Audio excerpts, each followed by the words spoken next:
Yo, people, and welcome back to the channel. And this is Premier League Game Week 7 preview.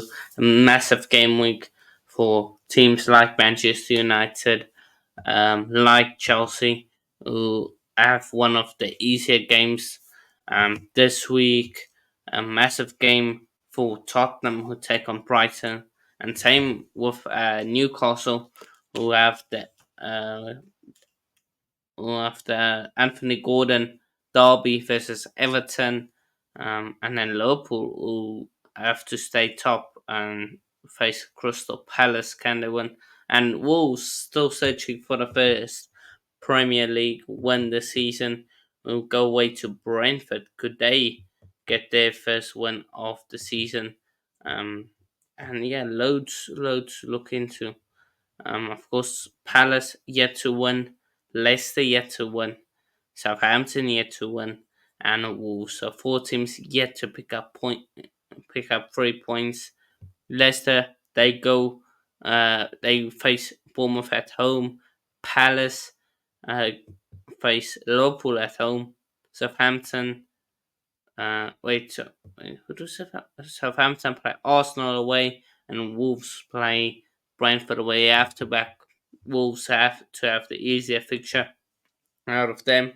Maybe Leicester as well, because they are at home. So yeah, apologies for that. It is late at night, but yeah, we move. So the first game is of course the early kickoff. It is Liverpool taking on Crystal Palace. Let me just get it up quickly. So yeah, away game for Liverpool. Of course, last season it was a last minute or towards the end goal from Harvey Elliott to secure the win 2-1.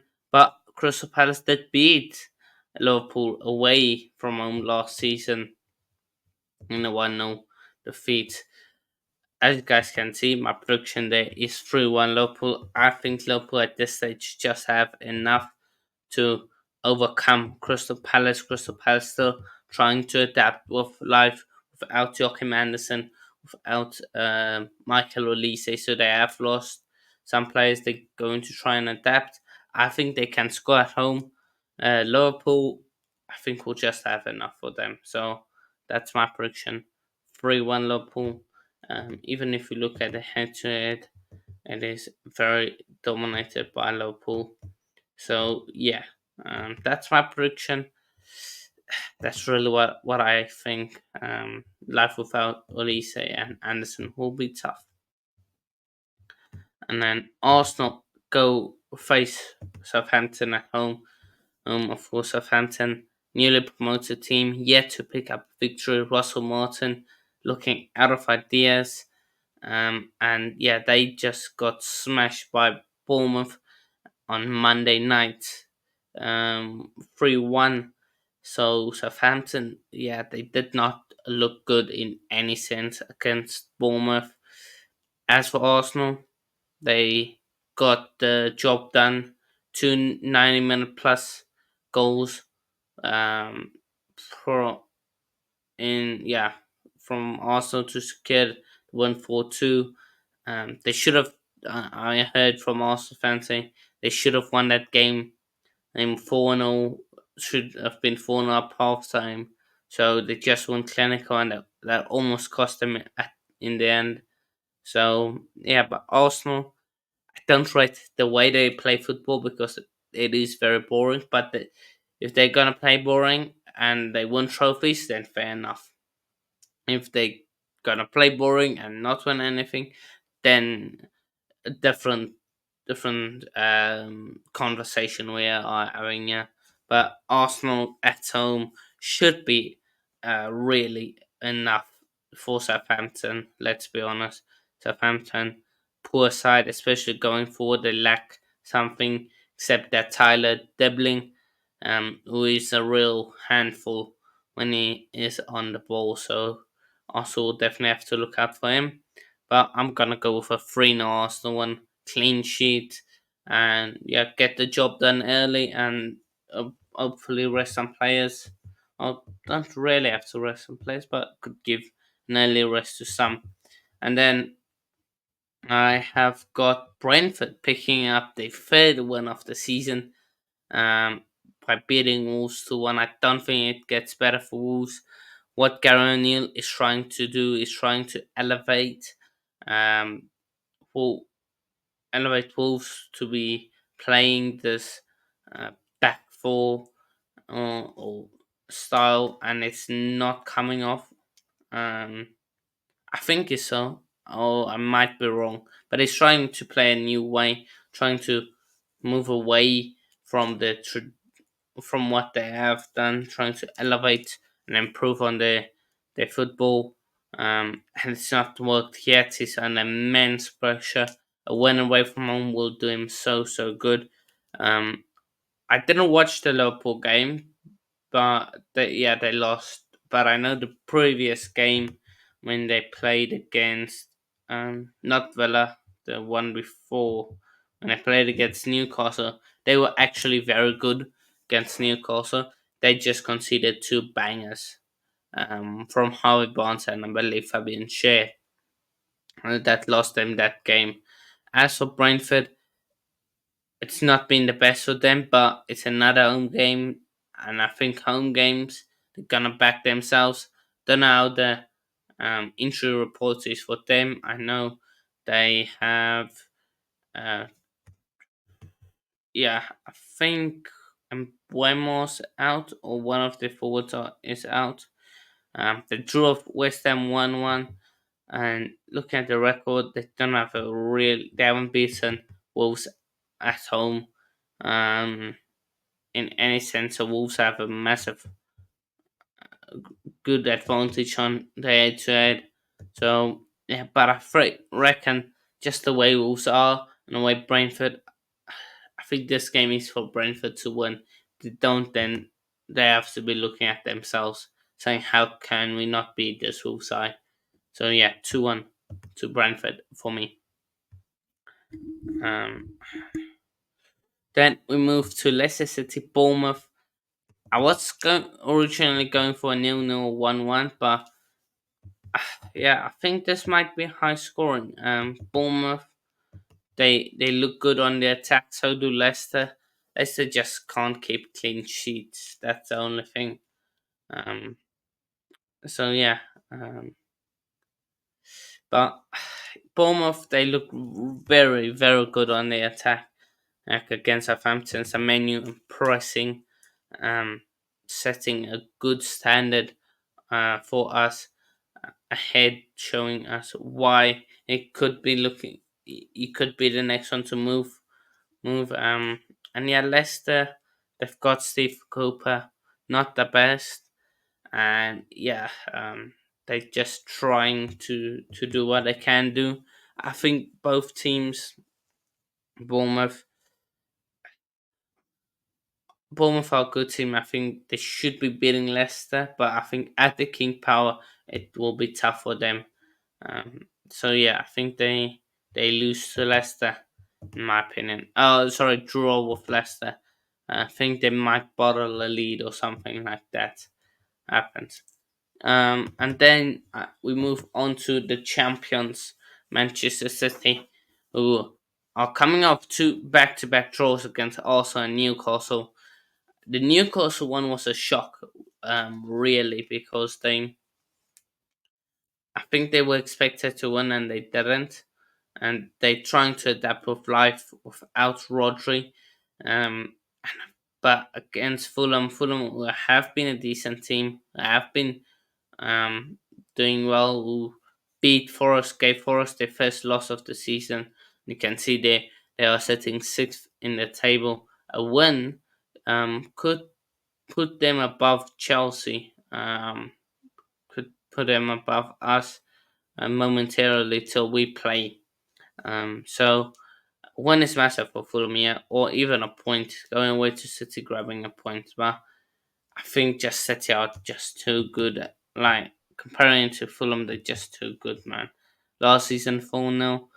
Yeah, Fulham, I can't remember the last time Fulham beat City.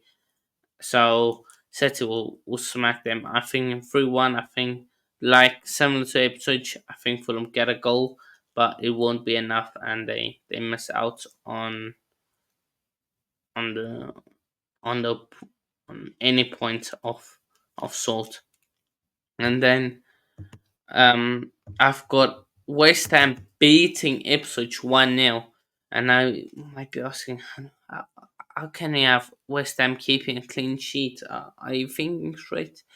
Well, I just think Ipswich have scored, but West Ham, they do play a high line, but I think West Ham have to click at some point. It has to turn the corner. They just can't be consistently bad.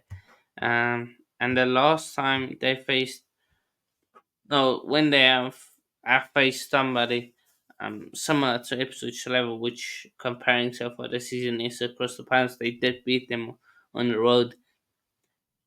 If they don't win this game, I think Lopategi goes, because you can't be losing four of your first home games. That is unacceptable. So I think the pressure's on. I think they'll get away with this one, maybe a set piece goal, and then just sit back, fight for dear life, and secure 1-0 win over Ipswich. Ipswich, I think, have scored now a few goals, but I think the goals might dry up in this game. To be honest, and then we move to Everton taking on Newcastle. Of course, Anthony Gordon derby last season. It was Everton 3-0 win, and Newcastle 1-1 at St James's Park. But yeah, Newcastle have got a decent away record against Everton. But yeah, I think this one will be a draw. Everton coming off a win.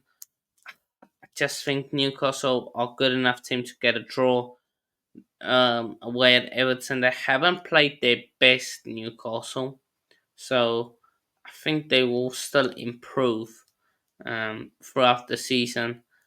Losing some key players, I believe Isak is out as well, or might, yeah, I think Isak is out. So I think a 1-1. They scraped past Wimbledon in the cup, Newcastle. So 1-1, I think, will be the case for them. And yeah, they scraped past to get the win. To get the draw. And then Aston Villa take on Manchester United. Of course, Manchester United bottle a 2-0 lead to Porto, drawing 3-3. Had to make a comeback in that game. They lost 3-0 to Tottenham in the league. Ten Hag looks like it's going to go. We've seen Sir Jim Ratcliffe coming out in the press saying um, it's not his job with the sacking of Ten Hag. It's the job of the management team. He likes Eric, but if their goal is to make United great again, and if the management team or the directors, Omar Barada, and them don't think he's the guy, then they will pull the plug. Will it be after this game? It feels like it will be. Of course, Bruno Fernandes's red card against Tottenham was overruled. So he will be back for this game. I expect him to start as well. Um, and yeah, they play Villa. Coming on to Villa, Villa absolutely smashed Bayern Munich to pieces. 1-1, but they played fantastic. You guys can check out the watch along in the chat on the channel if you guys want to. So it was a great one for Aston Villa. So yeah, they just beat Bayern Munich. I can't see how you can go from beating Bayern Munich to losing to Manchester United. So I'm gonna go with a 2-1. I don't care if the record is poor from Aston Villa, versus United. Um, yeah, so yeah, so I'm going 2-1 Aston Villa, and then Chelsea, Nottingham Forest. I reckon we keep a clean sheet. That will be our yeah we we won two clean sheets in the league. Then of course Brighton. So I think we'll get back on the clean sheets. We play Forest. They just lost to Fulham, and I think if we watch that Fulham game, it will tell us the blue blueprint how to play against Forest. You have to play down the middle. They do play with a back five, so there is that extra defender. So you can't just play on the wing. So I don't expect a Neto really to start this game. I could maybe see in Kunku, but I expect it to be a really very tight game, and I think we will come away with the points because last season Forest did beat us, but that was just Poch being stupid, playing two forwards against Nottingham Forest at home. Since when do you do that? So yeah, he played only two forwards, so I expect Maresca to be better in this game, and I think it will be. I think Chelsea will walk away with the 3 points. It might not be 2-0, but I am expecting a win. Then, as for Brighton against Tottenham, uh, both teams high line. Tottenham, of course, the main thing coming out of them is Brennan Johnson being 5 games, 5 goals for him. Is he in a purple patch? Is he actually that good? Is the question. We'll see. I think it's a bit of a purple patch. He is a good player, but I think he is on a bit of a purple patch right now. Brighton lost to us in the league. They do concede loads of goals. Want to just check the goal difference they've conceded. Where are they? 8 goals in 6 games. That is the one. That, yeah, it's not the second highest, but it's up there. Some have conceded more. So yeah, and even before the Chelsea loss, they drew of Forest, they drew of Ipswich, they drew of Arsenal. So I think they will be on a slight decline till the international break. They have got a few players out as well. Tottenham on good form. I reckon Tottenham 2-1 win, and don't think they will keep a clean sheet, but 2-1 probably Brennan Johnson to score again. So yeah, let's see what happens then. So yeah, that's all my predictions. For that, then be up, everybody. Do let me know what your score predictions is in the chat, or if you can't, just let me know what your score predictions. Message me, send me yours, or anything like that. But make sure to drop a like, subscribe, and follow on the socials. All the links are in the description, and do please follow on the Spotify. Um, trying to up it on there. So if you haven't already, go follow on there. So yeah, be up everybody. And I'll see you all in a bit.